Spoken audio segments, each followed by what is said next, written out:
Hello दोस्तों, love for English literature में आपका स्वागत है। आज हम बात करेंगे बेन जॉनसन के बहुत ही फेमस प्ले द अल्केमिस्ट की।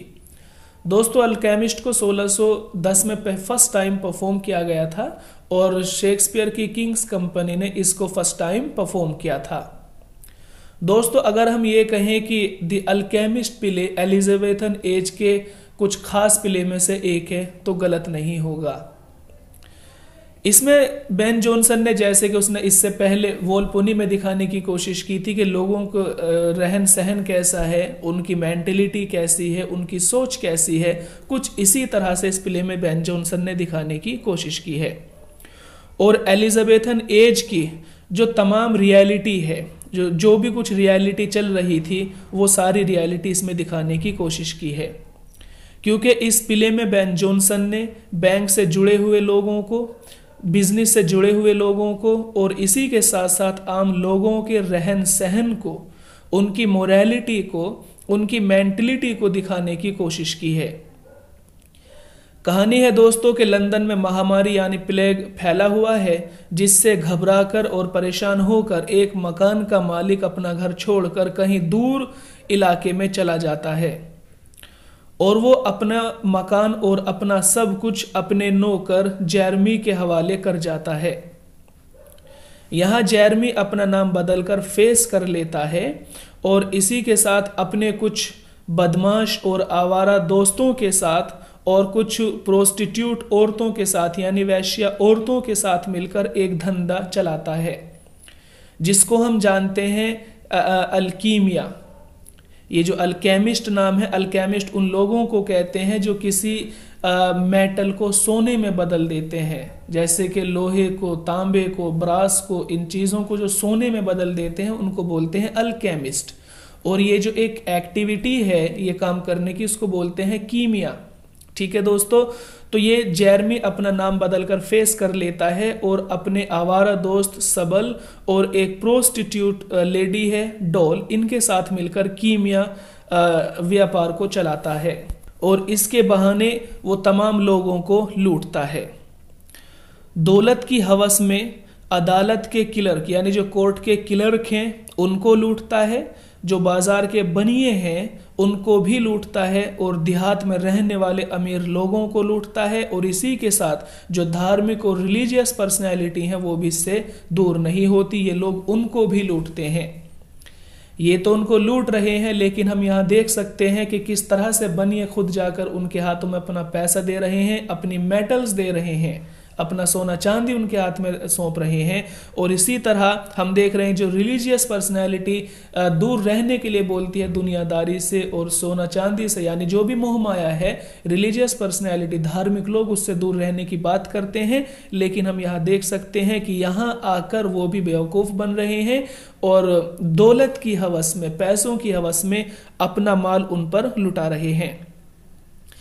इन सब के साथ में मुश्किल ये है कि इन सबको पारस पत्थर चाहिए। दोस्तों, पारस पत्थर एक ऐसा पत्थर है जिसको हम किसी नॉर्मल मेटल के साथ अगर टच में लाएं तो वो नॉर्मल मेटल भी सोना बन जाती है। ठीक है, तो इन सब लोगों को पारस पत्थर की तलाश है। आखिरकार प्ले का मालिक, जो मकान का मालिक है, वो प्ले के लास्ट में आ जाता है और इनको वहां से भगा देता है। दोस्तों, हम इस प्ले को अगर स्टेप बाय स्टेप शुरू करें तो हम इसको इस तरह से शुरू कर सकते हैं कि मकान का मालिक जो है लवविट यहाँ पर प्लेग और महामारी से डरकर दूर चला जाता है और फिलहाल उसने अपने मकान की सारी जिम्मेदारी अपने नौकर जेरमी को सौंपी हुई है। मालिक के चले जाने के बाद जेरमी एक धंधा शुरू करता है जिसको हम कीमिया के नाम से जानेंगे। इस एक्टिविटी का, इस बिजनेस का नाम है दोस्तों कीमिया। और इसमें जैसे कि आपने समझ लिया है कि इसमें अगर हम किसी नॉर्मल मेटल को इस पारस पत्थर की टच में लाएंगे तो वो भी सोना बन जाएगी। ठीक है, आजकल तो ये नहीं होता, लेकिन पुराने टाइम में जहां बहुत सारे अंधविश्वास लोगों में भरे हुए थे, उनमें से एक अंधविश्वास दोस्तों ये भी था और एक लंबे समय से अंधविश्वास लोगों में चला रहा था। ठीक है, मालिक के चले जाने के बाद जेरमी अपना नाम बदलकर फेस कर लेता है और इसी के साथ में एक जो कौन आर्टिस्ट है सबल। अब यहाँ पर वर्ड है कौन आर्टिस्ट। दोस्तों कौन आर्टिस्ट के ऊपर हमने पहले वोल्पोनी में भी डिस्कस किया था कि किस तरह से कौन आर्टिस्ट काम करते हैं। कौन आर्टिस्ट बोलते हैं उन लोगों को जो मौके के हिसाब से, है ना, मौके का फायदा उठाने के लिए हर काम कर लेते हैं। अगर इनको ज़रूरत पड़ती है पैसा कमाने के लिए तो ये लोग मंजन बेचने लगते हैं, ज़रूरत पड़ती है तो ये लोग कहीं जाकर तेल बेचने लगते हैं, कहीं जड़ी बूटियों को बेचने लगते हैं, कहीं कुछ और कहीं कुछ, कहीं ड्रामा दिखाने लगते हैं, कहीं प्ले परफॉर्म करने लगते हैं। तो ये ऐसे आर्टिस्ट होते हैं, कौन आर्टिस्ट जो हर काम कर लेते हैं। अब यहाँ पर अगर, क्योंकि इन्हें पता है कि लंदन में प्लेग फैला हुआ है, ठीक है, तो प्लेग फैलने में, क्योंकि लोगों को अपनी जान का खतरा रहता है, तो प्लेग फैलने में लोग अपना पैसा आराम से किसी को भी दे सकते हैं, ठीक है। या तो वो पैसा बढ़ जाएगा या वो पैसा ख़त्म हो जाएगा, क्योंकि उनकी ज़िंदगी तो खुद मुसीबत में पड़ी हुई है। तो इन लोगों ने इस महामारी का फ़ायदा उठाते हुए एक इल्म कीमिया यानी कीमिया का बिजनेस व्यापार शुरू कर लिया। और इसमें फेस का साथ देता है इसका दोस्त, जो कि एक बड़ा कौन आर्टिस्ट है, सबल, ठीक है। सबल की एक कंपेनियन है, एक इसकी दोस्त है डॉल, और डॉल भी एक प्रोस्टिट्यूट है, ठीक है। तीनों कैरेक्टर समझ में आ गए। जेरमी लवविट के मकान का नौकर है जो कि इस टाइम फेस बना हुआ है। इसका दोस्त है जो कि कौन आर्टिस्ट है, दोस्तों ये है सबल, और इसकी जो दोस्त है जो इसके काम में इसका हाथ बटा रही है वो है डॉल, ठीक है। डॉल एक प्रोस्टिट्यूट है, एक वेश्या है। अब यहाँ पर शुरू में जो एक एपिसोड आता है वो ये है कि फेस में और सबल में ये कहाँ सुनी हो जाती है कि काम मैं ज़्यादा करता हूँ या मैं ज़्यादा करता हूँ। तो ये दोनों में इतनी बात बढ़ जाती है कि ये बात मारपिटाई तक आती है, और यहाँ तक कि इनका धंधा भी ख़त्म होने की कगार पर था। यहाँ पर डॉल दोनों को समझाने की कोशिश करती है कि देखिए काम कौन ज़्यादा करता है इसका फैसला तुम नहीं बल्कि मैं करूँगी, और जो भी काम ज़्यादा करेगा, ज़्यादा सीरियसली काम को करेगा, उसके साथ में ये होगा कि रात को सोऊंगे उसके साथ में, ठीक है। तो दोनों शांत हो जाते हैं। अब आइए इनको शुरू से हम पढ़ते हैं कि कैसे कैसे इनकी जो बिजनेस है वो चल रहा है। तो सबसे पहले दोस्तों इनके पास डैपर आता है। डैपर एक बैंक का क्लर्क है, और इसी के साथ साथ इसको शौक है जुआ खेलने का, गैम्बलिंग का। इसकी मुश्किल ये है क्योंकि ये जुआ में बस ये चाहता है कि इसको जीत मिले, कभी भी इसको हार का सामना ना करना पड़े। तो डैपर इनके पास आया हुआ है। डैपर कहता है कि मुझे बस ये चाहिए कि मेरी एक ऐसी मुझे सोच मिल जाए, एक ऐसी स्पिरिट मेरे पास हो कि मुझे पता चल जाए कि जीतना कहाँ है और हारना कहाँ है। तो ये इस बात को लेकर परेशान है। एक बैंक का क्लर्क है, लेकिन इसकी सोच ये है कि देखिए कि बस मुझे जीत का सामना करना पड़े। अब इस तरह के लोग तो चाहिए, इन लोगों को ये कहते हैं कि ठीक है तुम हमेशा ही जीत हासिल करोगे, लेकिन इससे पहले तुम्हें ये करना है कि कुछ पैसे देने हैं तुम्हें हमें। तो इस तरह से इनको पैसे देता रहता है डैपर, और ये कहते हैं कि जब तुम्हें क्वीन ऑफ फेरी, एक क्वीन ऑफ फेरी है क्योंकि काम तो परियों की है, क्योंकि अंधविश्वास तो यही सारा, तो कि ये क्वीन ऑफ फेरीज होगी जो तुम्हारा इस काम में साथ देगी, ठीक है। तो इस बात को लेकर डैपर तो बहुत खुश हो जाता है कि मुझे तो परी का साथ मिल जाएगा, फिर तो मैं हारूंगा नहीं। तो ये इन पर पैसे लुटाता रहता है, टाइम पर आकर इनको पैसे देता रहता है। सेकंड कैरेक्टर हम ले लेते हैं ड्रगर का। दोस्तों ड्रगर भी एक बिजनेस से जुड़ा हुआ है, जैसे कि हमने शुरू में कहा था कि व्यापार से जुड़ा हुआ है। इसका काम है तंबाकू का व्यापार करता है, और ये भी लोगों के पास इसलिए आया हुआ है कि मुझे हमेशा मेरे व्यापार में फ़ायदा चाहिए, मुझे नुकसान नहीं होना चाहिए, हर एतबार से मुझे मेरे बिजनेस में व्यापार चाहिए। और मुझे तुम अब ये बताओ कि मैं किस तरह से अपनी दुकान को डिज़ाइन करूं, किस तरह से मैं सामान को रखूं कि मेरे जो कस्टमर है वो मेरे सामान की और मेरी दुकान की तरफ अट्रैक्ट हों। तो इस तरह के लोग भी इन्हें चाहिए थे। तो ये कहते हैं कि ठीक है तुम्हें बिल्कुल ऐसे ही हम बता देंगे कि तुम्हें हमेशा फ़ायदा होगा, भीड़ लगी रहेगी दुकान पर, लेकिन तुम्हें भी पैसे देने हैं। तो इससे भी पैसे उतारते रहते हैं। इसमें तीसरा इंपॉर्टेंट कैरेक्टर आता है सर एपिक्योर मेमन का। सर एपिक्योर मेमन दोस्तों प्यूरिटन है, जैसे कि हमने बताया था कि कुछ रिलीजियस पर्सनैलिटी भी इससे दूर नहीं है, वो भी लोगों का शिकार हो रहे हैं। तो सर एपिक्योर मेमन आप इसको प्यूरिटन्स ले सकते हैं, यानी बिल्कुल जेंटलमैन जो कि प्यूरिटन्स, ठीक है, जो पूरी तरह से पवित्र हैं, पूरी तरह से दुनियादारी से अलग रहना चाहते हैं, लेकिन वो भी इस व्यापार का, इस धंधे का शिकार हो रहे हैं। सर एपिक्योर मेमन आते हैं और बस वो भी, उनकी भी यही सोच है, वो भी यही चाहते हैं कि उनको पारस पत्थर मिले। ठीक है, सर एपिक्योर मेमन पारस पत्थर के लिए इन लोगों से कहते हैं। तो ये लोग, इनका काम क्या था कि बस ऐसे कुछ भी कह देना। ये कहते हैं कि ठीक है तुम्हें पारस पत्थर मिल जाएगा, लेकिन तुम्हें भी ये काम करना है कि जो भी तुम्हारे घर पर मेटल रखा हुआ है, जो भी कुछ सोने चांदी, मतलब जो भी रखा है घर पे, पीतल हो, ब्रास हो, जो भी मेटल रखा हुआ है सारा का सारा लाकर हमें देना होगा। अब बेचारे सर एपिक्योर मेमन तो शरीफ इंसान है, ये सारा का सारा इनको लाकर दे देते हैं। ठीक है, नेक्स्ट कैरेक्टर हम बात कर लेते हैं श्योरली। श्योरली दोस्तों ये एक गैम्बलर है, एक जो जुआ खेलने वाले लोग हैं, श्योरली ये वो है। श्योरली जब सर एपिक्योर मेमन के साथ यहाँ पर आता है, क्योंकि ये सर एपिक्योर मेमन का दोस्त भी है, सर एपिक्योर मेमन इसको यहाँ पर लेकर आते हैं। श्योरली समझाता है सर एपिक्योर मेमन को कि ये सब तो ठीक नहीं है, ये तो गलत तरीके से धंधा चला रहे हैं, इससे तो कुछ फायदा नहीं होने वाला। अब हम यहाँ पर सोसाइटी पर सटायर देख सकते हैं कि सर एपिक्योर मेमन धार्मिक इंसान है, धार्मिक व्यक्ति हैं, जबकि श्योरली पूरी तरह से गैम्बलर है। अब ये आप सटायर देखिए कि एक जुहारी, एक गैम्बलर श्योरली एक धार्मिक इंसान को समझा रहा है सर एपिक्योर मेमन को किस तरह से बेन जॉनसन ने अपने समाज को दिखाने की कोशिश की है। ठीक है, तो श्योरली कहते हैं कि ये गलत काम है, कुछ नहीं होता है जिस तरह से ये लोग कर रहे हैं, या तुम इनसे करने के लिए कह रहे हो। तो खैर श्योरली की बात ये लोग नहीं मानते। लेकिन जब सर एपिक्योर मेमन इनको अपना मेटल दे रहा होता है, तो उस समय श्योरली को बड़ा बुरा लगता है, और वो ये सोच लेता है, वो ये सोचता है कि अब मैं इन लोगों को सबक सिखा कर रहूंगा। जो सबल और डोल ये जो लोग बने हुए हैं अल्केमिस्ट, इनको सबक सिखा कर रहूंगा, क्योंकि किस तरह से लोगों को लूट रहे हैं। खैर इतनी बात आपको क्लियर हो गई कि सर एपिक्योर मेमन अपना मेटल उनको लाकर दे देते हैं, और श्योरली भी उसके साथ में होता है। नेक्स्ट कैरेक्टर हम ले लेते हैं दोस्तों एनेनियस का।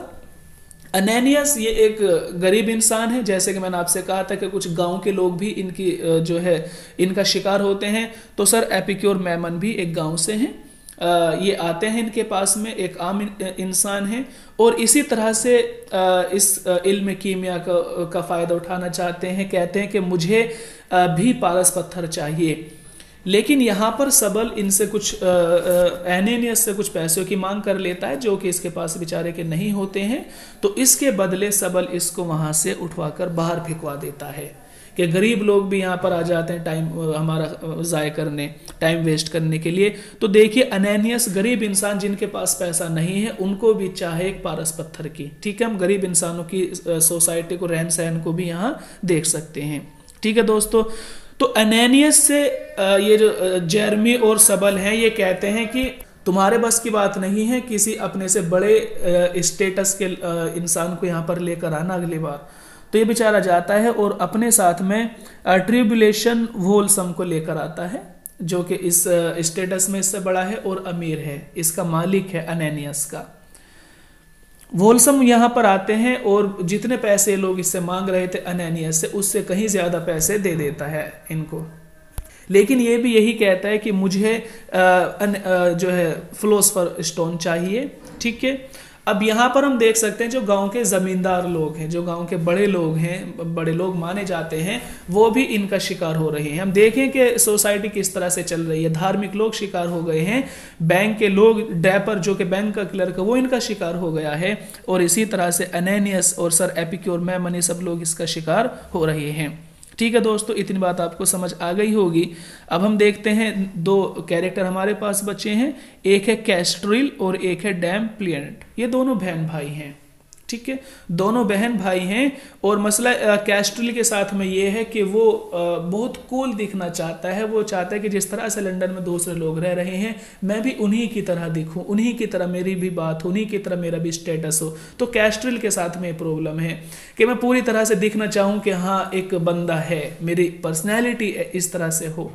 तो ये कहता है सबल के ठीक है, तुम्हारी पर्सनैलिटी बिल्कुल इसी तरह से हो जाएगी जैसा तुम चाह रहे हो। ठीक है, दूसरी प्रॉब्लम जो इसकी सिस्टर है डैम प्लियंट। डैम प्लियंट बहुत ही अमीर और रिच लेडी है, काफ़ी पैसे हैं, लेकिन इसके साथ में प्रॉब्लम ये है कि इसको कोई इसके इस तरह का जो रिश्ता है वो नहीं मिल रहा है, यानी इसको रिश्ता नहीं मिल रहा कि कोई इसके स्टेटस का लड़का इसको मिले। तो ये बात भी इसके लिए प्रॉब्लम बनी हुई है। तो यहाँ पर डैम प्लियंट कहती है कि देखो तुम्हें मेरे लिए एक इस तरह का रिश्ता ढूंढना है जो मुझे वाकई मुझे लगे कि हाँ वो मेरे लायक है, ठीक है। तो इससे भी ये लोग पैसे लूटते रहते हैं। तो ये लोग जो है ना सबल, ये कौन आर्टिस्ट है, सबसे पैसे लूटता रहता है। तो इससे कहता है डेम प्लेंट से कि ठीक है तुम्हें बिल्कुल तुम्हारी तरह का रिश्ता मिल जाएगा। कैस्ट्रिल से कहता है कि ठीक है तुम्हारी पर्सनैलिटी को हम इस तरह से ही बना देंगे जिस तरह से तुम चाहते हो, लेकिन तुम हमें बस पैसे देते रहो, ठीक है दोस्तों। अब इसमें एक सीन आता है कि जो सर एपिक्योर मैमन इनके पास आते हैं, तो सर एपिक्योर मैमन कहते हैं कि ये जो लड़की है डोल, ये कौन है। डोल तो एक प्रोस्टिट्यूट थे, हमें पता है। तो सर एपिक्योर मैमन कहते हैं कि ये डोल कौन है। इस पर ये परेशान हो जाते हैं फेस और सबल। तो सबल कहता है कि नहीं नहीं देखिए हुजूर, ये तो बीमार है बेचारी, और इसकी जो मेंटलिटी है, इसका जो दिमागी तवाजुन है ना, वो खराब हो गया है, यानी इसका दिमाग सही से काम नहीं कर रहा है और मैं इसका इलाज कर रहा हूँ। लेकिन सर एपिक्योर मैमन इस बात को कहीं ना कहीं अपने दिल में जगह दे देते हैं कि मुझे ये डोल जैसी लड़की चाहिए, काफ़ी खूबसूरत होती है और इसको पता है, क्योंकि ये एक प्रोस्टिट्यूट है, इसको पता है कि इस तरह से मर्दों को लुभाना है, ठीक है। तो सर एपिक्योर मैमन इसके इश्क में पागल से रहने लगते हैं और इसके बारे में ही हमेशा सोचते रहते हैं। अब यहाँ जो नेक्स्ट कैरेक्टर था श्योरले, जो कि मैमन का दोस्त है, तो ये भी अपने दोस्त है, कहाँ पीछे रहेगा। तो ये आता है और ये भी कहता है कि जो डेम प्लेंट है, मुझे इस लड़की से शादी करनी है। सर एपिक्योर मैमन ने डोल से कहा, जबकि श्योरली कह रहा है डेम प्लेंट से कि मुझे इस लड़की से शादी करनी है, ठीक है। लेकिन यहाँ पर जो श्योरले है वो एक स्पेनिश है ना, जो एक स्पेनिश लोग होते हैं, ये तो लंदन में चल रहा है पहले, तो जो स्पेन है देश, वहाँ के लोग स्पेनिश, तो ये एक स्पेनिश हुलिया पहन लेता है।